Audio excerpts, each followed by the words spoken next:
Extinction. That is, that's the exact word the CEO of the Society for Human Resource Management used. Yeah, Johnny Taylor. Right, Johnny Taylor.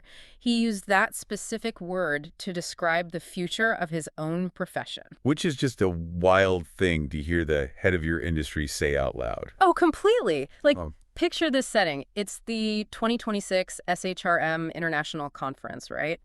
Thousands of HR professionals are in the audience. they're probably expecting, the usual keynote. Exactly. Something about navigating remote work or some new payroll software. Right. But instead, their chief representative stands on stage and just delivers this bluntly apocalyptic warning. A total shock to the system for everyone in that room. He literally tells them their field faces extinction unless, and this was his caveat, unless they completely rebrand, take back their authority, and become what he called the chief work officer. Yeah, the chief work officer. He was basically articulating this quiet panic that has been, building up in corporate corridors for years now. Well, welcome to this deep dive, everyone. Our mission today is to figure out exactly how a multi-billion-dollar profession arrived at the brink of irrelevance. And more importantly, how the best organizations are actually pulling it back from the brink. Right. We have a massive stack of research to get through today. We're looking at workforce economics, organizational sociology, some McKinsey data, and a really provocative article by Jonathan H. Westover. Yeah, his piece is called HR's Reckoning, Why Expertise Won't Save a Profession Built to be Dismissed. Such a great title. And look, whether you manage a team or you work on a warehouse floor or maybe you sit in an HR department yourself, or even if you just want to know why your company's policies feel completely detached from your actual job, you're going to want to hear this. Absolutely, because Westover's article is the perfect anchor for this whole discussion. It really is. Because he completely rejects Johnny Taylor's proposed solution. Right, he doesn't buy it at all. Not even a little. Yeah. So Taylor's argument on that stage was essentially this call for technical upskilling. He was saying, look, artificial intelligence is eating up recruiting. Right, algorithms are doing the resumes. Exactly. And the finance department is absorbing all the compensation planning. So Taylor's fix is that HR needs to fight back by becoming these indispensable experts in, like, workflow optimization and productivity metrics. Basically, the diagnosis was you are losing power because you aren't technical enough. Right. So the cure is get smarter, learn the data, and become the master of how work is actually delivered. Which, on the surface, that sounds incredibly reasonable. It does. It sounds like standard corporate advice. Yeah, like if you're losing your seat at the executive table, you just figure out what the executives value, which is usually data and operational efficiency, right? Right. So you master it. You learn to speak their language. It sounds totally logical until you examine the actual historical and structural foundation of the HR profession. And this is where Westover comes in. Yeah. Exactly. Westover's research argues that upskilling alone is a false cure. Like, it's a misdiagnosed disease. Okay, so if it's not a lack of expertise, what is the actual pathology here? The pathology is that human resources is structurally designed to fail. It is built upon this impossible contradiction. Let's test that theory for a second. Yeah. Let's say you have a chief human resources officer, a CHRO, and they have a PhD in organizational psychology. Okay, a very highly qualified person. Right. Plus an MBA, and they have this brilliant grasp of predictive analytics. Why does all that expertise fail to translate into actual power during a boardroom meeting? Because of the dual mandate they are forced to operate under. The dual mandate. Yeah, so theoretically, HR exists to balance employee welfare with organizational performance, right? They're tasked with protecting the people. Yeah. But look at the organizational chart. The CHRO reports directly to the CEO or maybe the chief operating officer. Right. And the incentive structures for those executives, which are dictated by shareholders and, quarterly earnings pressures, they overwhelmingly demand maximum extraction of labor. With the minimum possible constraint. Exactly. I often think about this like a referee in a sports game. Oh, that's a good analogy. Because usually a referee is a neutral third party, right? They enforce the rules, they make sure players don't get concussions, they just ensure fairness. Right. They protect the integrity of the game. But the corporate HR model is like a scenario where the referee is paid directly by the head coach of just one of the teams on the field. Yeah. So the referee is handed a rule book and told, hey, keep everyone safe. But the no coach signing their paycheck is screaming from the sidelines to ignore the holding penalties so they can win the game. And that same coach can just fire the referee at halftime if they don't like the calls. Exactly. So if the game is rigged by design, why do we keep blaming the referee for not knowing the rule book well enough? That captures the structural bind perfectly.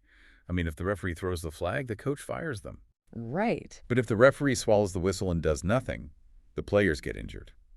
And the fans, which in this analogy are the employees, they start booing because the game is clearly rigged. And in the corporate world, when employees see the game is rigged, who takes the blame? Not the CEO. Nope. They blame HR. They claim HR is useless or incompetent or just, a mouthpiece for management. Which means employees view HR as management's liability shield. But executives view HR as this bureaucratic drag that just slows down their operations. It really is a lose-lose scenario. Yeah. But I do want to push back on this idea just a little bit. Is HR just a victim of modern corporate greed? Hasn't this tension always existed? It has, and that's exactly why we have to look at the industrial era origins of the profession. Like, where did this actually start? Right. If you go back to the early 20th century, the precursors to HR were usually called industrial relations or personnel departments. Okay. And they didn't emerge from some benevolent desire to self-actualize the workforce. I would assume not. No, they emerged as a direct response to the labor movement. Companies needed a specialized function to just manage compliance and keep the unions at bay. So it was about control. Control, negotiating collective bargaining agreements, and basically shielding the corporation from legal liability as labor laws started to formalize. So the DNA of the entire profession was never about being a strategic partner driving business growth? No, not at all. It was about risk mitigation and containment. Precisely. It was a defensive function from day one. And if we fast forward to today, that defensive DNA is still heavily encoded in how the C-suite views the department. Even if they don't admit it. Exactly. There was this revealing survey by the Conference Board in 2022. They found that 76% of CHROs report directly to the CEO. Okay, so physically, they have the proverbial seat at the table. Right. They are in the room for the routine updates, but the survey also noted a glaring absence. What were they missing? When the really heavy-hitting existential business conversations happen, like mergers and acquisitions, major capital reallocation or digital transformation HR is frequently asked to leave the room. Ouch. Or they just aren't invited to that specific meeting at all. They are brought in after the strategy is completely decided, and they're just told to, manage the change. Right. So the CBO says, hey, we just bought our biggest competitor. We need to lay off 4,000 redundant employees. Here's the spreadsheet. Go execute the severance packages. That is the harsh reality for most CHROs. And this is exactly why Westover argues that Johnny Taylor's call for upskilling misses the mark so badly. Because it doesn't matter how smart you are if you're not in the room. Exactly. You can be the most certified, data-fluent HR professional in the entire world. But if your core mandate conflicts with executive impatience or this drive for short-term cost-cutting, your expertise will just be completely sidelined. So professionalization has not translated into proportional influence? Not even close. Okay, so if technical incompetence isn't the root cause of this marginalization, we have to look elsewhere. Right. And the research stack dives into a much more uncomfortable reality here, which is the demographic makeup of the HR profession compared to the demographic makeup of the executives they are trying to influence. Yeah, the demographic divide is stark. And it forces us to view this whole power dynamic through a sociological lens rather than just an operational one. Let's get into the numbers on that. So if we look at the data from the U.S. Bureau of Labor Statistics for 2023, women comprise between 71 and 74% of all HR roles. Wow, so almost 3/4. Yeah. Furthermore, people of color represent nearly 40% of the function. Okay. So it is a highly diverse, predominantly female profession. Now let's contrast that with the people holding the ultimate decision-making power, the C-suite. Right. If we cross-reference that BLS data with McKinsey's 2024 Women in the Workplace report, the picture becomes incredibly clear. Women hold only 29% of C-suite positions across corporate America. Only 29%. And that figure has remained stagnant for several years. And representation for women of color at the executive level is even lower and actively declining in some sectors. Wow. So the C-suite, the coaches paying the referee in your earlier example, remains overwhelmingly white and male. I want to unpack this carefully because I think it's really easy to just throw out statistics and assume a direct malicious causality. Right, it's nuanced. Like, is this a case of overt demographic bias executives actively, consciously ignoring women and minorities? Or is it that executives dismiss HR because HR historically hasn't brought hard, quantifiable financial data to the table? Like, are they being dismissed for who they are or for a lack of ROI in their presentations? It's definitely a complex entanglement of both, but sociological research strongly suggests the demographic makeup heavily preconditions how the data is received in the first place. Okay, explain that. So Westover cites the work of sociologists like Paula England. She has spent her entire career studying the systematic devaluation of work predominantly performed by women. The devaluation of the work itself. Right. Her research demonstrates that activities coded as caring work or emotional labor or just people management, they are historically and systematically devalued in the marketplace, Compared to what? compared to activities coded as technical, analytical, or commercial. Oh, I see. So even if an HR professional walks into the boardroom with a highly sophisticated regression analysis Right. Real hard data. showing that, say, an abusive manager is costing the company $2 million a year in turnover, the executives still subconsciously view that HR person as a soft skills mediator rather than a hard-nosed business strategist. The research on professional authority confirms that exact dynamic. Studies consistently show that recommendations originating from women and people of color encounter a much higher threshold of skepticism. They have to prove it more. Exactly. They receive less baseline credibility than identical recommendations originating from white men. And this holds true even when controlling for education, tenure, and rank. That is fascinating. Incredibly frustrating. So when a CFO, who is statistically likely to be male, says, we need to cut 10% of headcount to save capital, it's viewed as a tough, necessary business reality. Right. He's just making the hard choices. But when a CHRO, who is statistically likely to be female, says, wait, cutting 10% of headcount will destroy our institutional knowledge and trigger a customer service crisis, she is often dismissed as being overly emotional or just protective of the workers at the expense of the business. That structural disadvantage is massive. So you have an HR function staffed predominantly by women and minorities, tasked with this soft mandate of employee welfare, advising an executive team that is predominantly white, male, and laser-focused on hard capital extraction. It's an incredibly difficult position to negotiate from. And to add even more context to this, the source material notes that the current political climate is functioning as this heavy environmental pressure, making this dynamic even harder to navigate. Yeah, the text points directly to the widespread rollbacks of diversity, equity, and inclusion initiatives, DEI frameworks, across various sectors and legislative bodies right now. And we should state, regardless of where anyone listening stands politically on those specific frameworks, we are just looking at the operational impact here. Right. The objective reality for an HR professional is that these rollbacks remove a significant layer of institutional leverage. Because it was a tool they could use. Exactly. When legal and cultural mandates for equity are dismantled, HR loses one of the very few structural tools it had to actually force executives to pay attention to demographic disparities or inequitable treatment. Okay, we are painting a fairly bleak picture so far. It is pretty bleak at this stage. We have a structural contradiction that traps HR. We have a demographic reality that subjects their work to systemic devaluation. But the research points to three massive external forces operating right now in the 2020s that are actively accelerating this marginalization. The triple threat. The triple threat. Let's walk through those. What's the first one? The first of those threats is technological automation. AI and software, yeah. Because for decades, even if executives didn't respect HR's strategic advice, they absolutely relied on HR's administrative execution. Right. Payroll had to be processed. Benefits had to be administered. Thousands of initial resumes had to be screened manually. The transactional work, it's not glamorous, but if it breaks, the entire company stops functioning within, 2 weeks. Exactly. Yeah. But look at what has happened over the last 5 to 10 years. Artificial intelligence and really sophisticated enterprise software have just hollowed out that entire transactional layer. Right, you just buy a SaaS product to do it. Automation is handling the vast majority of payroll, benefits enrollment, and applicant tracking. And this drastically reduces HR headcount in the very areas where they previously demonstrated the clearest, most undeniable operational value to the C-suite. Okay, I have to challenge that as a threat, though. Go ahead. Isn't automation the holy grail for a department that desperately wants to be strategic? Like, for years, HR leaders have complained that they are buried in paperwork and they can't do the high-level talent design they actually want to do. That was the narrative, yes. So shouldn't automating payroll free them up to finally be the chief work officer that Johnny Taylor wants them to be? Why is losing the transactional work a bad thing? It's a great question. In theory, you are totally correct. It should free them up. That But in practice, losing the transactional work removes their daily visible relevance. Ooh, I see. Think about it.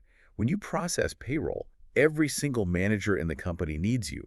You are essential. Right, everyone cares about getting paid. But when you give up payroll to an algorithm, you are suddenly asking those same managers to engage with you on abstract concepts like culture design or leadership development. Which they probably don't have time for. Exactly. And executives are far less willing to fund abstract concepts than they are to fund payroll processing. It just removes HR's anchor to the daily, tangible operations of the business. That makes total sense. They basically automated away their most visible leverage. Exactly. Okay, what is the second threat? The widespread adoption of agile operating models. Like in tech. It started in software development, yeah. Yeah. But it has infected almost every industry now. Organizations are flattening out. They're creating these cross-functional autonomous teams that self-organize, set their own internal working norms, and manage performance peer-to-peer. Ah, I see the problem. If a product team is running like 2-week sprints, adjusting their workflows daily, handling their own internal conflicts, Right. a centralized HR policy drafted in a corporate headquarters 6 months ago is going to feel utterly irrelevant to them. It creates a massive disconnect. Centralized HR risks becoming an archaeological department. Archaeological? Yeah, because they end up merely writing down and codifying workplace practices long after the frontline agile teams have already invented them, tested them, and moved on to something else. Oh, wow. It makes HR look perpetually reactive rather than proactive. So they lose the transactional touch points to AI, and they lose the policy authority to agile teams. Right. That leaves them incredibly vulnerable to the third threat, which I assume is purely financial. Intense economic pressure. We are operating in a macroeconomic environment right now where capital is no longer free. Interest rates are up, budgets are tight. Right. Cost reduction is the overarching mandate in many sectors. So when overhead functions are heavily scrutinized, revenue-generating departments can point to a spreadsheet and prove their worth. Sales can show revenue. Operations can show unit cost reduction. But because HR has lost its administrative and policy anchors, it faces demands to demonstrate quantifiable return on investment ROI. Which is really hard for them to do. Incredibly difficult. Yeah. How do you prove the ROI of a human-centric initiative? It's tough. It's the strategic partnership trap. Yes. Like, an HR leader tells the CEO, I am your strategic partner for human capital.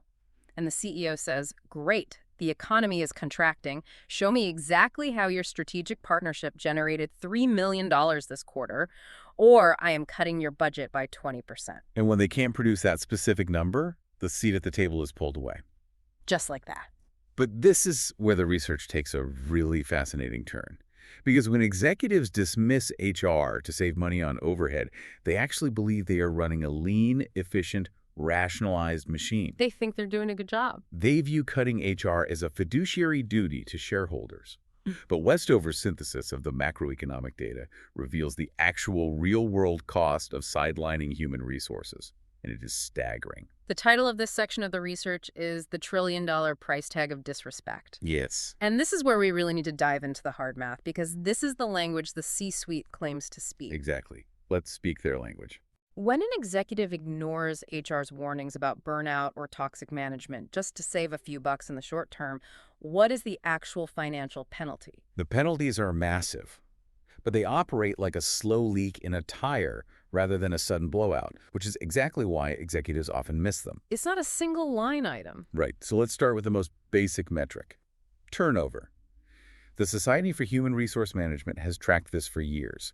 They estimate that replacing a departed employee costs a company the equivalent of 6 to 9 months of that employee's salary. Wait, 6 to 9 months? Yes. That seems extraordinarily high. Like, if someone makes $100,000 a year, you are telling me it costs the company up to $75,000 just to replace them. That is what the data shows. How does that math even work? It accounts for the entire life cycle of the replacement, So first, you have the hard costs of recruitment advertising, external search firm fees, and the HR hours spent interviewing. Okay, the hiring costs. Then you have the onboarding costs, right? The training hours required from other employees to get the new hire up to speed. Which pulls those employees away from their own work. Exactly.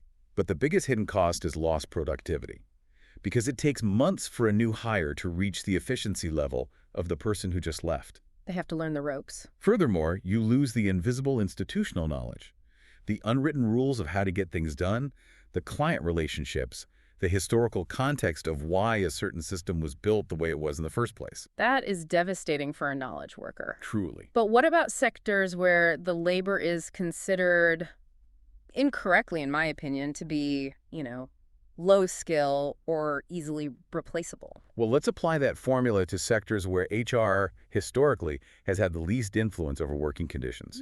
Industries like retail, food service, and hospitality. The frontline workers. Right. Bureau of Labor Statistics data shows those sectors routinely experience annual turnover rates exceeding 60%. Wait, 60% of your entire workforce walking out the door every single year? In some fast food franchises, it exceeds 100%.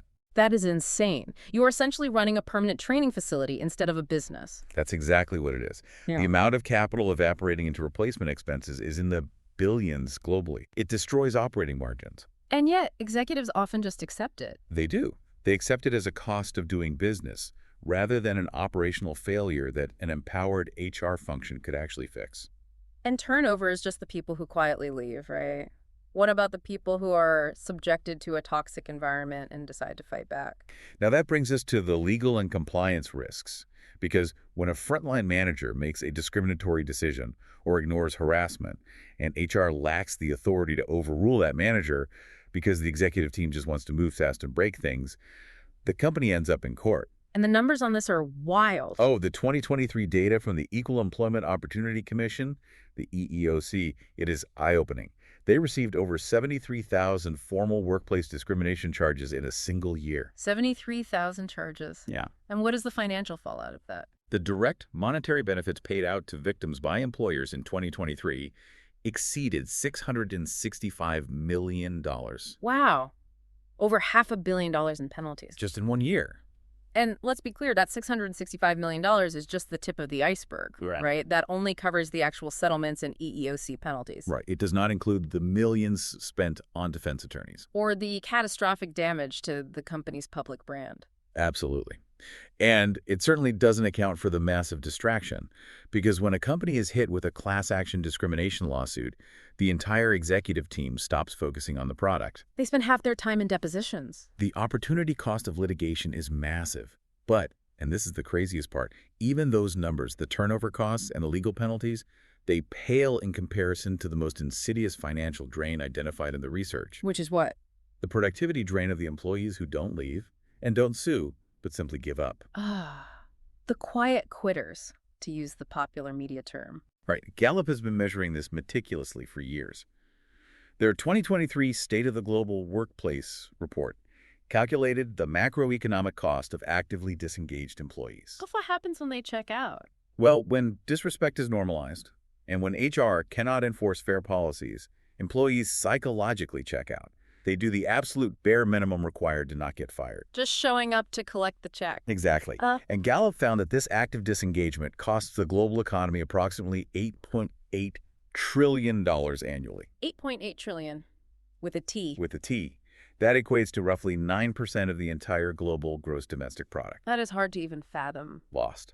Just evaporated because of poor management practices and disengagement. And where does this disengagement concentrate?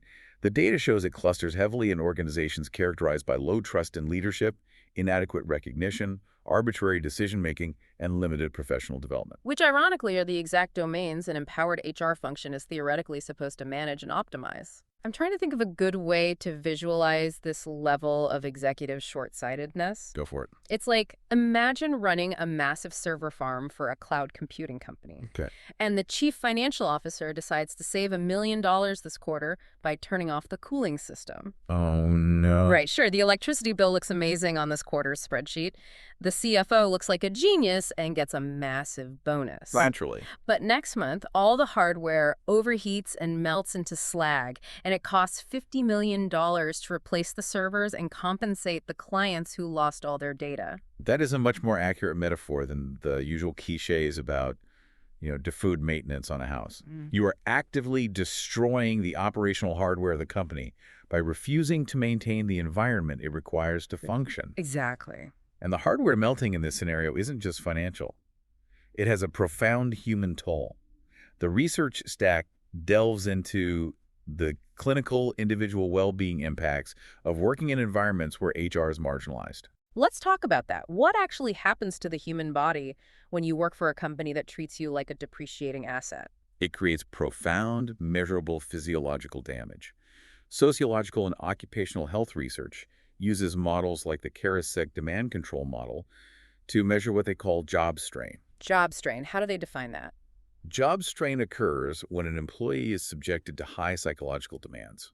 So, heavy workload, intense pressure, combined with low decision latitude or low control over how they actually do their work. Meaning, I have a mountain of work to do, but my manager dictates every single keystroke, and I have no autonomy to solve problems my own way. Yes. And when HR is weak, there is no institutional check against managers creating those exact high-demand, low-control environments. And the body reacts to that. The medical data is unequivocal here. Chronic exposure to this type of job strain significantly elevates the risk for cardiovascular disease, clinical depression, and metabolic disorders. Wow. The stress literally rewires the nervous system. And this burden doesn't fall equally across the workforce, does it? No, it is highly stratified. This strain is especially severe for low-wage workers who, as we noted earlier, are disproportionately women and people of color. They face compounding stressors that knowledge workers generally don't. Right. Think about the practice of just-in-time scheduling in retail, Oh, that's brutal. where an algorithm dictates shift schedules based on projected foot traffic, and workers might not know their hours until 2 days beforehand. How do you live a life like that? Like, if you don't know if you're working Tuesday morning or Tuesday night, how do you schedule childcare? You can't. How do you coordinate a second job to make ends meet? How do you even schedule a doctor's appointment? You literally can't. You cannot. It strips the individual of their basic agency. And when HR lacks the structural power to walk into the operations department and say, hey, you cannot use this scheduling algorithm because it's destroying our people's lives, the human costs cascade out of the company and into the community. The community absorbs the The damage. community ends up bearing the healthcare and social costs of the company's extractive practices. And if an executive is listening to this right now and saying, look, I feel bad about the stress, but my mandate is shareholder value, not social work. Right. How does this research connect human strain back to the stock price? Because the link between employee experience and customer experience is undeniable, particularly in service sectors. Research consistently demonstrates that poorly treated, highly stressed employees provide terrible customer service. I mean, it is intuitive human nature. Right.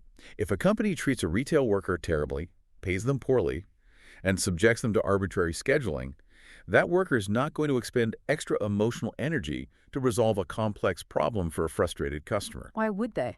Exactly. Over time, that friction degrades the customer experience, which destroys brand loyalty, which ultimately destroys revenue. The chickens come home to roost. Always. Furthermore, institutional investors are beginning to actually price this risk into their models. Under the umbrella of ESG, environmental, social, and governance criteria, investors are looking heavily at the social component, which includes workforce practices. What are they finding? Firms that demonstrate strong, respectful labor practices, low turnover, and high engagement often demonstrate a lower cost of capital and reduced stock volatility. Because they're stable. Right. Investors recognize that a company bleeding 60% of its workforce annually is a highly fragile asset. Okay, we have thoroughly diagnosed the disease here. We have. We've looked at the structural trap, the impossible dual mandate. We've analyzed the demographic realities that devalue the profession. And we've calculated the multi-trillion-dollar damage caused by executive short-sightedness. It is a bleak landscape. It is. But the second half of this research stack is actually incredibly optimistic. Yes, this is the good part. Because it asks a crucial question. If upskilling isn't the answer, how does HR actually rebuild its authority? How do they force executives to listen? The answer is that HR must abandon abstract arguments about culture and values and instead anchor its authority in undeniable evidence-based interventions that drive quantifiable business outcomes. Okay, show me the blueprint. The research provides a blueprint. And it starts with the most fundamental, visceral signal of respect in any capitalist system: Money. money. Specifically, transparent compensation architecture, deployed as a strategic business weapon. Transparent compensation. I can already hear the traditional managers Oh, hyperventilating. they hate it. Because the old school corporate philosophy is that compensation must be kept strictly confidential to maintain management leverage. Right, keep everyone in the dark. How does an HR leader convince a CEO that exposing everyone's salary won't instantly trigger a mass mutiny? They convince them by showing them the econometric data proving that secrecy is what actually breeds the mutiny. Oh, really? Yeah. The research highlights this landmark 2021 study published in the American Economic Review. The researchers used sophisticated regression models to isolate the impact of pay transparency on organizational dynamics. And what did they find? They found that openness about compensation criteria, meaning knowing exactly how and why pay is determined, significantly reduces employee perceptions of unfairness. Crucially, it narrows demographic pay gaps and it substantially improves retention. Let's break down the mechanics of that, though, because when we say transparency, what does that actually look like in practice? Are we talking about posting a spreadsheet with everyone's W-2 on the company intranet? In some Vanguard organizations, it is almost exactly that. Wow. The research case study that best illustrates this is Whole Foods Market, prior to their acquisition by Amazon. They implemented a radically transparent system where any employee, from a cashier to a regional manager, could literally book an appointment and look up exactly what any other employee in the company earned. Wait. If I am a cashier, I can go look up what the person working the deli counter makes, down to the dollar. Yes, down to the dollar. It was a massive departure from industry norms. I have to play devil's advocate here. Please do. Imagine day one of rolling that out. I go into the system, I look up my coworker, who I know for a fact is lazy, leaves early, and watches videos on their phone in the break room all day. We all know that person. Right. And I find out they make $10,000 more than me. My reaction is not going to be, what an interesting econometric data point. No, definitely not. My reaction is going to be unadulterated fury.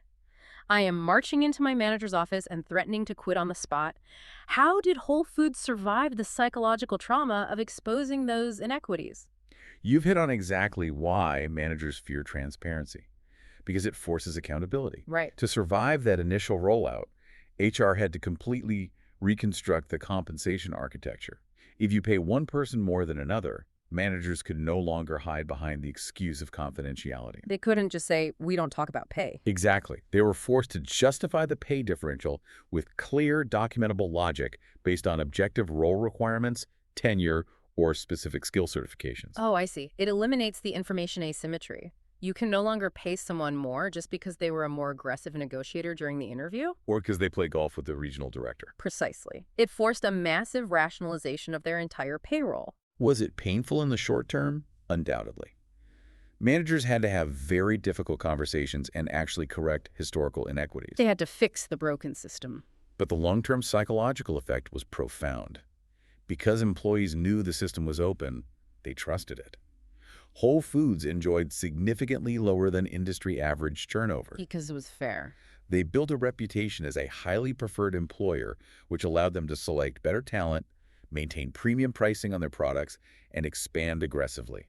Transparency was a growth strategy, not just an HR gimmick. But transparency is only half the battle. You can be completely transparent about the fact that you are paying poverty wages. It doesn't make the wages any better. Very true. Let's talk about the actual numbers on the paycheck, because the research highlights Costco, and the data there is just mind-blowing. Costco is the ultimate counter-narrative to the extractive labor models we discussed earlier.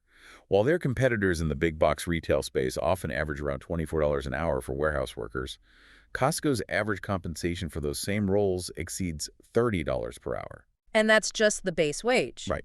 They also provide comprehensive health insurance that covers over 90% of their employees, including part-time workers, which is almost unheard of in retail. Unheard of. And their commitment to internal development is so deeply ingrained that their former CEO, Craig Jelinek, actually started his career as a warehouse employee. I can vividly imagine the traditional Wall Street analysts losing their minds over this. Oh, they complained for years. I can hear the quarterly earnings calls. You are overpaying for labor. Your competitors are paying $24. You are paying $30. You are leaving billions in shareholder value on the table just to be nice. Yep. Does this high-wage strategy actually work for a standard retailer, or does it only work for Costco because they have that unique membership fee business model? The membership model certainly provides a stable revenue baseline, but the labor strategy is what makes the execution possible. When Wall Street critics pressure them to cut wages, Costco responds with undeniable operational data. Because of this compensation strategy, their employee turnover runs between 6 and 8% annually. Let me stop you there. Earlier, you said the retail industry average for turnover is what? Between 45 and 60%. So 6% versus 60%. That isn't just a slight improvement. That is an entirely different operational universe. It is an absolute chasm. The direct financial savings in recruitment, interviewing, and training are astronomical. Mm. But it goes far beyond avoiding costs. It generates value. Yeah, so. Think about the customer experience. Long-tenured employees actually understand the complex logistics of the warehouse. They know where products are. They operate the heavy machinery safely. They provide vastly superior customer service. That makes sense. Furthermore, highly competent long-term employees require far less supervision. This allows Costco to run with significantly less middle management bloat than their competitors. And to answer the Wall Street critics definitively. You just look at the stock chart.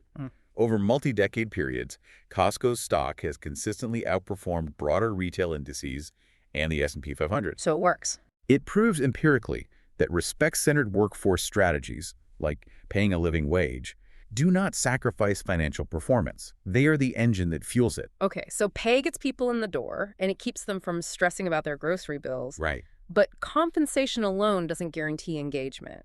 You can be paid well and still absolutely hate your job if your boss treats you unfairly. Very true. This brings us to one of the most fascinating psychological concepts in the research stack: procedural justice. Procedural justice is the secret weapon of an empowered HR function. To understand it, we have to look at how organizational psychology breaks down the concept of fairness. Okay, break it down for us. Research by pioneers like Thibault and Walker divides fairness into 3 categories. First is distributive justice, which is the fairness of the actual outcome, like did I get the bonus or not. Okay, the result. Second is interactional justice, which is how politely and respectfully was I treated when I was given the news. And the third? The third is procedural justice, the perceived fairness of the decision-making process itself. What criteria were used? Was there bias? Was the process consistent? So not just what the decision was, but why I got this rating or why I didn't get that promotion. Exactly.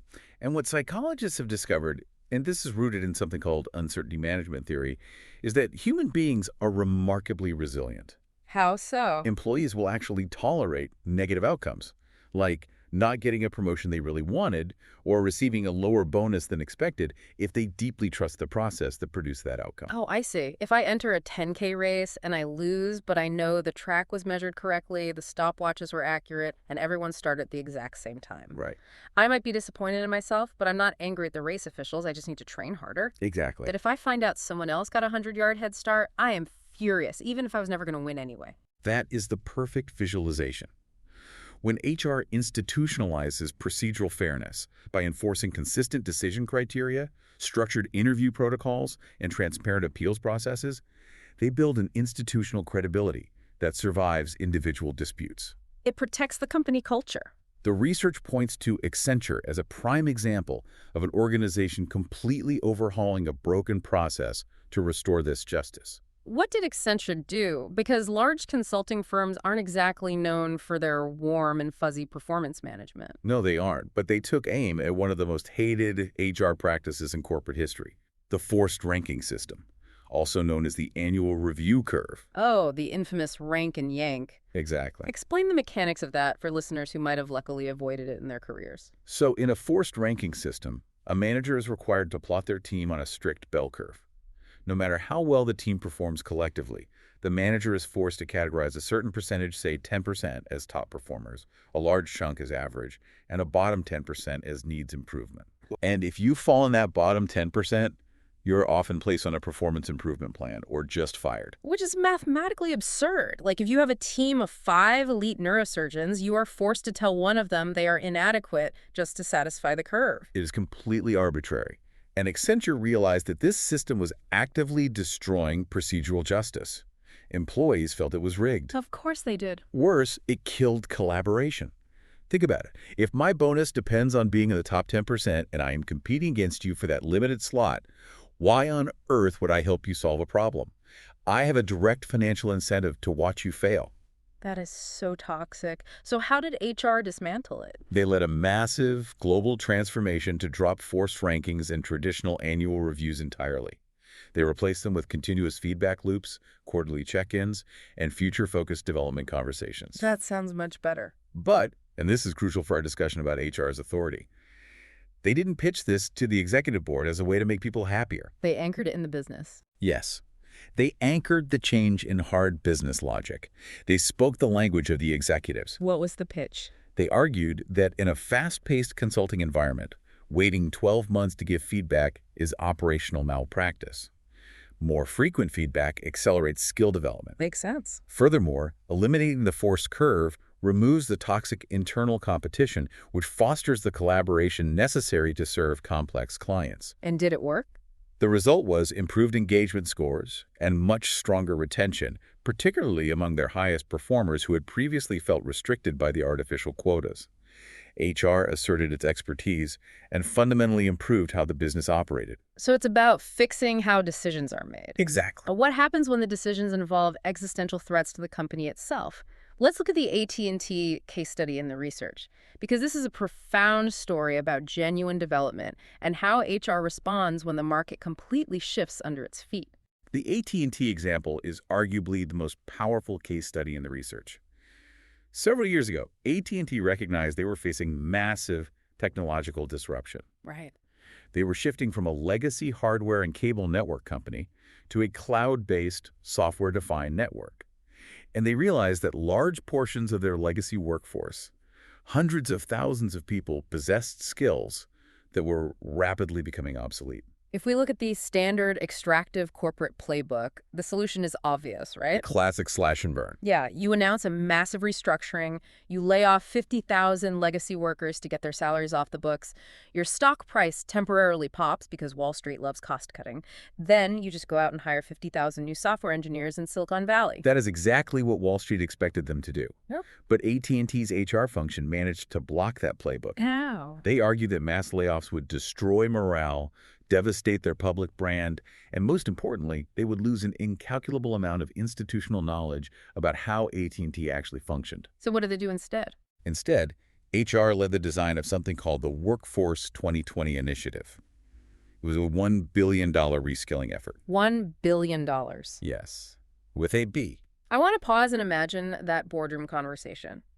How on earth does a CHRO walk into a room with a CEO and a CFO who are hyper-focused on quarterly margins and convince them to spend $1 billion on training people who are, by definition, currently obsolete? They had to prove that the cost of acquiring new talent in a highly competitive market was actually higher and riskier than the cost of reskilling their own people. The math had to work. Right. HR partnered deeply with operations to forecast the exact technical roles they would need in 5 years. Then they partnered with universities like Georgia Tech and online platforms like Udacity to create custom nano degrees. Nano degrees. Yeah, they built explicit pathways for employees to transition into emerging roles like software development, data science, and network engineering. But let's be realistic here. Did it work for everyone? Because you can't take someone who has spent 30 years splicing copper wire on a telephone pole and expect all of them to magically become Python developers in 6 months. No, you can't. What happened to the people who failed the transition? That is the hard truth of the initiative. No, it did not work for everyone. Not everyone successfully transitioned, and there were eventual workforce reductions. So there were layoffs anyway. But the critical difference is the procedural justice we just discussed. Ah, the fairness of the process. Exactly. The company offered the opportunity to everyone. They provided the tools, the time, and the financial support. For the tens of thousands of employees who did successfully transition, it filled critical technical roles with people who already deeply understood AT&T's culture and business operations. That's huge. It demonstrated that treating workforce disruption as a shared challenge requiring investment, rather than just an excuse to discard people, is a fiercely effective strategy. Okay, so if we want to implement these massive fixes, transparent compensation architectures, procedural justice transformations, billion-dollar reskilling initiatives, HR cannot just sit in a siloed corporate office on the 40th floor issuing edicts. No, they can't. The research argues that to deploy these strategies, the actual operating model of HR itself must fundamentally change. It has to shift from a model of centralized control to a model of distributed accountability. What does that mean? Well, the traditional model where a centralized HR department writes a policy, throws it over the wall to the managers, and then acts as the compliance police is simply too slow.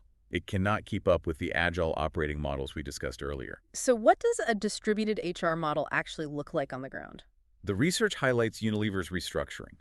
As Unilever moved toward more agile, cross-functional working across their global brands, they realized their bulky, centralized HR function was slowing them down. So they blew it up. They completely restructured. They created very thin, highly specialized central HR teams whose only job was to set the global standards, the non-negotiable legal, ethical, and compliance boundaries. Okay. But then they took the bulk of their HR professionals and embedded them as people partners directly within the business units. So the HR person isn't sitting in an HR wing. They are physically or virtually sitting with the product team every single day. Yes. They are part of the daily stand-up meetings. They understand the specific product challenges. And these embedded partners were given the authority to hire, onboard, manage performance, and address conflicts locally. Without asking for permission. With minimal required approval from headquarters, as long as they stayed within those broad global boundaries. That requires a massive amount of trust from the executive team. You are essentially giving up central control over how people are managed. It does require trust, but the payoff is speed and relevance. Unilever found this distributed model drastically reduced their time to hire because the local HR partner didn't have to wait for 6 layers of corporate approval. They could just pull the trigger. Exactly. And more importantly, it massively improved manager satisfaction. Managers finally felt like HR understood their specific business context, rather than just forcing them to fill out generic forms. It transformed HR from a bottleneck into an accelerant. But this shift in how HR operates also reflects a much deeper shift in the fundamental relationship between the company and the employee. Westover's research spends significant time discussing the psychological contract. Yes. And this is fascinating to me, because if the old bargain is dead, and let's be intellectually honest, the era of joining a company at 22 and getting a gold watch and a pension at 65 is completely gone. All gone. Companies cannot and will not promise lifetime employment anymore. So if that old unwritten rule is dead, what exactly is the new bargain? When HR recruits someone today, what is the pitch? That is the existential question facing the profession. Research by organizational scholar Denise Rousseau defines the psychological contract as the unwritten set of expectations operating between an employee and an employer. So what was the old contract? The historical bargain was straightforward. You give us your loyalty and compliance, and we give you job security and steady progression. And what happened to that contract? Decades of downsizing, offshoring, and restructuring completely shattered it. Today, organizations demand total flexibility, constant upskilling, and intense performance from their employees, but they offer almost zero long-term commitment in return. It's totally one-sided. Right. You can be a top performer and still be laid off tomorrow because an activist investor wants to boost the margin by 0.5%. This one-sided erosion of the psychological contract breeds immense resentment, and it is the primary driver of the disengagement crisis we discussed earlier. So how does an empowered HR function fix a broken, unwritten rule? You can't just mandate loyalty. No. You fix it by making the unwritten rule explicitly written. You remove the ambiguity. The new bargain must be based on transparent reality and mutual temporary benefit. What does that sound like in practice? An empowered HR function helps the organization look the employee in the eye and say, we operate in a volatile market. We cannot guarantee you a job forever. But here's our commitment to you. Yeah. While you are here, we promise you fair notice of changes, robust transition support if your role is eliminated, and most importantly, genuine skill development that will make you highly employable anywhere else in the market. It's the ultimate paradox. We will train you so well that you can leave at any time, but we will treat you so fairly that you never want to. Precisely. You shift the promise from lifetime employment to lifetime employability. And in return for that investment, the employee commits to full engagement, agility, and professionalism during their tenure. That's a grown-up conversation. It is. When expectations are explicit rather than implicit, the resentment dissipates, and a new, more mature form of organizational trust can be built. This brings us to the final piece of the puzzle, We have talked about compensation architecture, procedural fairness, distributed structures, and the psychological contract. All of that lays the essential groundwork. But the research argues that purpose is what ultimately creates genuine belonging and resilience. And I want to be very careful here because as soon as you say the word purpose, half the corporate world rolls their eyes. It is the ultimate corporate buzzword bingo term. Well, it absolutely is, and for good reason. The research differentiates heavily between genuine purpose and performative purpose. What's the difference? Performative purpose statements, the ones crafted by a PR agency that have absolutely no connection to the operational reality of the business, Yeah. actually breed more cynicism than having no articulated purpose at all. Right. Like if you work at a company that manufactures disposable plastic forks and you walk into the lobby and the mission statement on the wall says, "We are elevating the human spirit and healing the planet," every single employee knows it's a lie. It's insulting to their intelligence. Exactly. But research on meaningful work demonstrates that when employees perceive their work as genuinely purposeful, when there is actual alignment between the stated values and the operational decisions made by leadership, their resilience in the face of stress skyrockets. The case study the research points to here is Patagonia. Yeah. How do they operationalize purpose without it becoming a PR gimmick? Patagonia is the gold standard because they force their operational reality to submit to their environmental mission statement, even when it costs them short-term profit. Really? Yeah, they don't just talk about sustainability, they actively fund activism. More importantly, from an operational standpoint, they deliberately design their clothing for extreme durability and they offer robust repair programs. Which fundamentally contradicts the standard apparel industry model. Fast fashion relies on planned obsolescence. You want the jacket to fall apart in a year, so the customer buys a new one. Exactly. But Patagonia accepts a lower frequency of purchase to maintain the integrity of their mission. They put their money where their mouth is. And the result for HR? They have an incredibly fiercely loyal workforce. They receive thousands of applications for every open role. The alignment between the personal values of the employees and the organizational action of the company creates a coherence that drives unmatched retention. Employees aren't just working for a paycheck. They're participating in a shared mission they actually believe in. So bringing this all back to Johnny Taylor's warning at the SHRM conference, HR is clearly facing an inflection point. The old models are failing. But Westover's ultimate conclusion is that HR must make a definitive choice about its own identity. They have to choose. They have to choose between optimizing for acceptance or optimizing for impact. Unpack that choice for us. This is the crux of the reckoning for the profession. Optimizing for acceptance means choosing the path of least resistance. It means doing what executives have historically always wanted HR to do. Which is what? Be a little more technical, be a little more deferential, focus heavily on compliance, stay in your lane, and stay completely out of the way of the profit engine. Which feels safe for an HR professional who just wants to keep their job. It feels safe, but as we've seen today, it is a complete trap. Because the minute macroeconomic budgets tighten, the deferential department that can't prove its ROI is the very first one that gets cut. Optimizing for acceptance offers the illusion of comfort, but no real security. So what's the alternative? The alternative is optimizing for impact. And what does that demand? It demands anchoring HR's authority in two things simultaneously: uncompromising human dignity and measurable business outcomes. That's a tall order. It is. It requires the courage to walk into the boardroom and say no to short-sighted executives.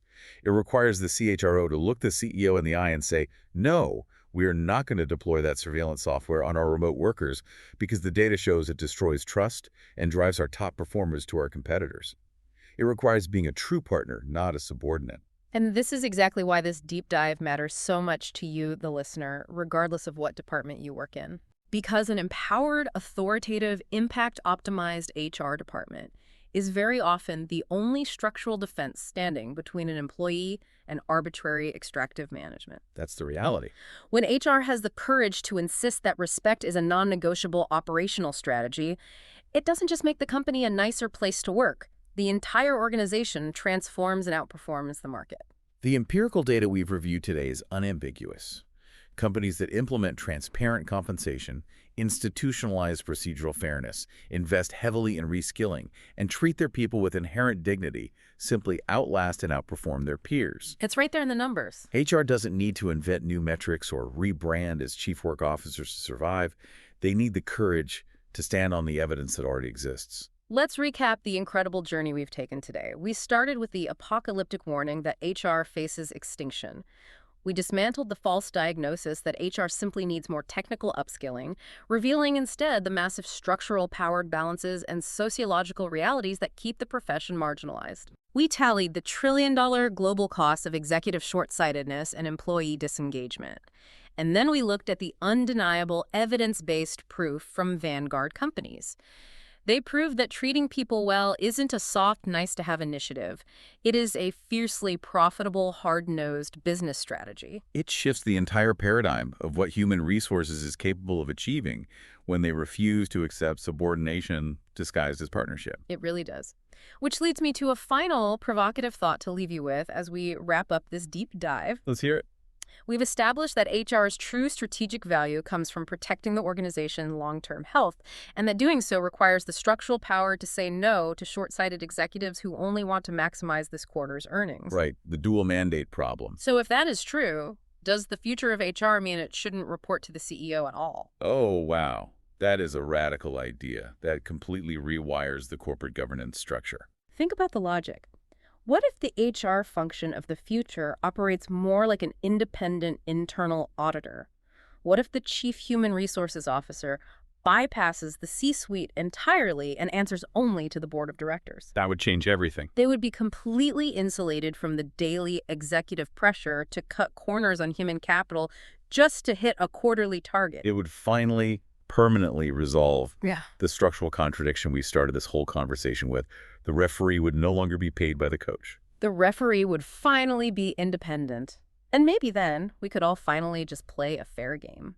Thank you for joining us on this deep dive. We encourage you to look at your own organization's HR dynamics through this new lens tomorrow morning. Notice who is in the room making the decisions, and notice who is left outside to manage the fallout. See you next time.